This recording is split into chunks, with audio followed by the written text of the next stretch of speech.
Why do humans have selective memory? You remember that embarrassing thing you did in high school? The one that keeps you up at night sometimes? Your brain probably made it worse. Way worse. Most people think memory works like a video camera. Press record, capture everything exactly as it happened, press play to remember. But that's completely wrong. In reality, your brain is more like an editor. It selectively chooses what to remember, what to forget, and even what to change. And this editing process is happening unconsciously, right now, every single day. Today, we're discovering the real reasons why your brain edits your memories, and the answer is genius. What is selective memory?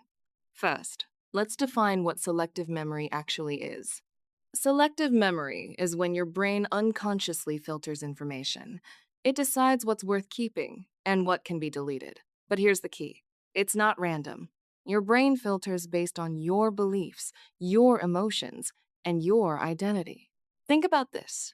Two people witness the same car accident. Both of them see it. But when asked to describe what happened, they remember completely different details. The color of the car, what people were wearing, even who was at fault, they disagree. They're not lying. They're not being stubborn. Their brains literally encoded the memory differently from the start. Same experience, different memories. That's selective memory. And it happens with everything. Remember an ex? Your brain highlights certain moments and downplays others depending on how you currently feel about them. Remember your childhood? Your brain has already edited what you think happened. This isn't a bug in your brain. This is the feature working exactly as designed. Why it evolved? So, why did evolution give us selective memory instead of perfect recall? The answer is survival. Reason one: information overload. Right now, your brain is processing 11 million bits of information every single second. That's through your eyes, ears, skin, everything. 11 million bits per second. But your conscious mind? It can only handle about 40 bits per second. That's a ratio of 275,000 to 1. If your brain tried to remember everything, you'd be paralyzed by useless information. So instead, it selectively decides what matters and what doesn't. Selective memory is like a filter that keeps you functional. Reason 2: emotional survival. Imagine remembering every painful detail of every bad experience perfectly. Every word of criticism, every moment of rejection, every mistake you ever made crystal clear in your mind forever. You'd be emotionally devastated, depressed, anxious, unable to move forward. Instead, selective memory softens painful memories over time. It's why trauma becomes less raw as years pass. Your brain is protecting you, it's allowing you to heal. Reason 3: pattern recognition. Ancient humans didn't need to remember that leaf hash for 7 was slightly bigger than leaf hash for 6. They needed to remember that this type of leaf is poisonous. Selective memory let our ancestors spot patterns and dangers faster. Which trees have fruit? Which animals are predators? Which people in the tribe could be trusted? Perfect memory of useless details would slow you down. Selective memory speeds up survival. Reason 4: social bonding. Here's something neuroscientists discovered. We selectively remember things that reinforce our group identity. Families remember different versions of family history. Cultural groups emphasize certain historical events over others. Friends remember shared experiences differently based on their relationship. Selective memory creates shared stories that bind groups together. It makes families, communities, and cultures possible. So, selective memory wasn't a random accident of evolution. It was specifically selected for because it kept our ancestors alive. Now, let's look at how selective memory actually works in your brain. There are 3 stages. Stage 1: encoding. When you experience something, your brain doesn't just record it. From the very first moment, it filters. Emotional intensity matters. Personal relevance matters. Your attention matters. If something is emotionally significant or personally relevant, your brain prioritizes encoding it. If it's boring and irrelevant, it gets filtered out immediately. Example, you're at a party. There's music playing, conversations happening, people moving around. What do you remember? You remember conversations with people you care about. You probably forgot the background music entirely. Your brain prioritized social information over sensory noise. Stage 2, consolidation. Here's where it gets wild. After you experience something, your brain doesn't just file it away. During sleep and rest, your brain replays that memory. But it's not just replaying, it's rewriting. Your brain takes the memory and rewrites it based on your current beliefs and emotional state. This is called consolidation, and it happens every night. Research shows that people who survived attacks but later recovered from their trauma actually misremember details based on their recovery. Their brain edited the scary memory to fit their healing narrative. The brain literally changed the memory to match the healing. It's not lying, it's adaptive. Stage 3, retrieval. Here's the final stage. When you actually remember something. Most people think remembering is like pressing play on a recording. You close your eyes, and the event plays back in your mind exactly as it happened. Wrong. When you remember something, you're not accessing a stored file. You're reconstructing the event from scattered fragments. Pieces of the original experience, mixed with information you've learned since then, mixed with your current emotional state, mixed with stories you've told about the event. And here's the really wild part. Each time you remember something, you potentially change it. Each retrieval is another opportunity for your brain to edit. Scientists call this source confusion. If you tell the same story 10 times, by the 10th time, you're not remembering the original event anymore. You're remembering your ninth retelling of the event.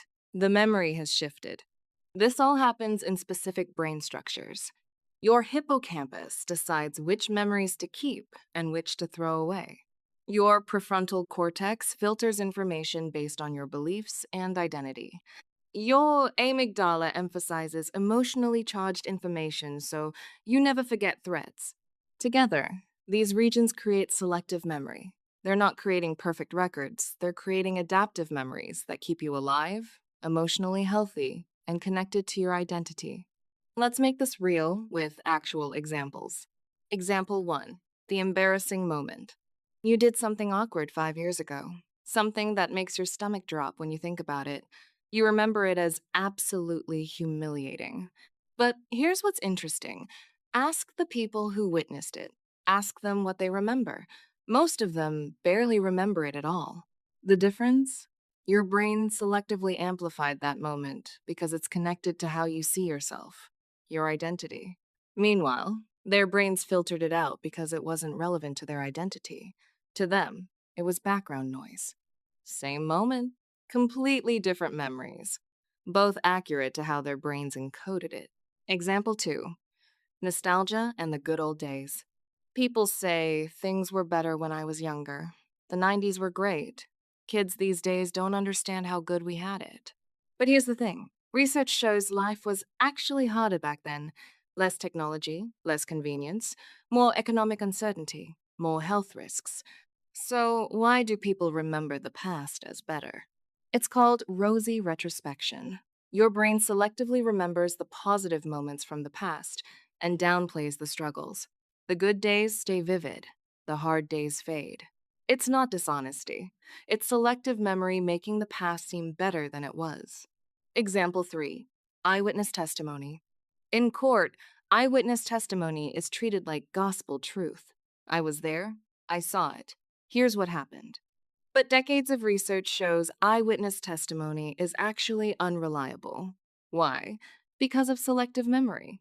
When people witness a crime, they encode a fragment of what happened. Then, in the days and weeks that follow, they hear other people's versions of events, they see news reports, they create their own narrative about what must have happened. Their brain consolidates the memory based on this new information. When they testify, they're not remembering the original event. They're remembering their constructed version of it. They're completely confident. They're completely wrong. Example 4, relationship memories.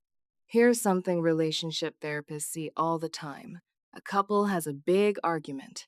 A few days later, they can't even agree on what was said. He remembers her bringing up something specific. She says that never happened. Both are completely sincere. Both are completely sure. The reason?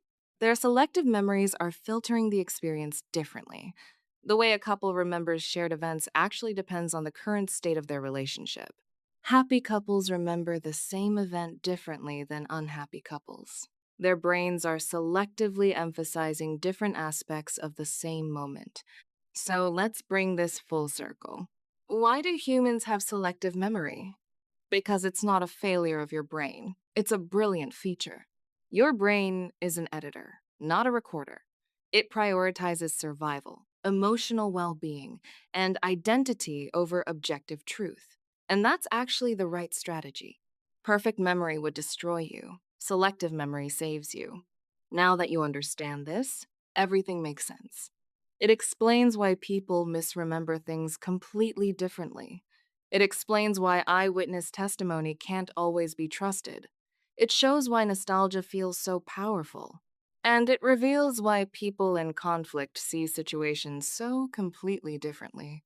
You're not arguing with someone who's lying. You're arguing with someone whose selective memory has literally created a different version of reality. Understanding that changes how you think about disagreements, how you judge other people, and how much you trust your own memories. Here's what I want you to do. Think of a memory that you think others remember differently. Maybe an embarrassing moment, or a family event, or something from your childhood. Write in the comments what that memory is, and I absolutely bet, that your selective memory has been editing your version of events. And if you enjoyed learning how your brain works, subscribe. We explore psychology, neuroscience, and why humans do the weird things we do. Thanks for watching.